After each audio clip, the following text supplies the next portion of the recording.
airborne, you don't fuel a 787 that way. It goes through these sophisticated machines. Those machines meter out how many liters or how many gallons of fuel that are going into an airplane, where it's going. But most importantly, there are several sensors early on and throughout the entire process that look for contamination.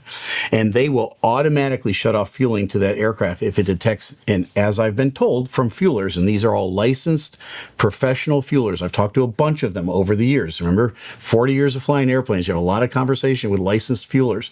And they showed me all the tricks and things that the machine does. It shuts off automatically, I've been told, if it detects even a drop of water.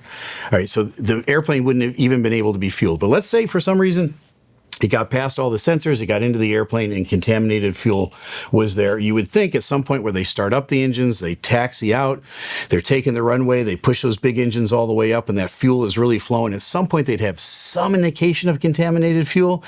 Is it possible that the first indication they got was shortly after rotate when both engines flamed out due to fuel starvation? It's possible. You can determine whether that's a big P possible or a small p possible or not a probable cause at all. But that's one of the ways that an engine can be starved of fuel. The other is the one that's been blowing up my inbox for the last 48 hours, and the one that all of my pilot friends have been asking me to talk about on this. And here we go, folks. They've been asking me to explain to all of you what vapor lock is. Okay. Again, you can big P, small p with vapor lock if you want. There's going to be lots of strong opinions about vapor lock, but we can't exclude vapor lock completely. Now, a lot of folks, let me answer the possible objections about vapor lock before I get into what it is. Some of the objections are, oh, that only happens in piston engines, or that only happens in carbureted engines. It doesn't make any difference what type of engine we're talking about. This is something that happens to the fuel before it reaches the engine. So it can happen in a turbine engine, it can happen in a recip, it can happen in a piston engine, carbureted or non-carbureted. It can happen in every type of engine because it's something that happens to the fuel.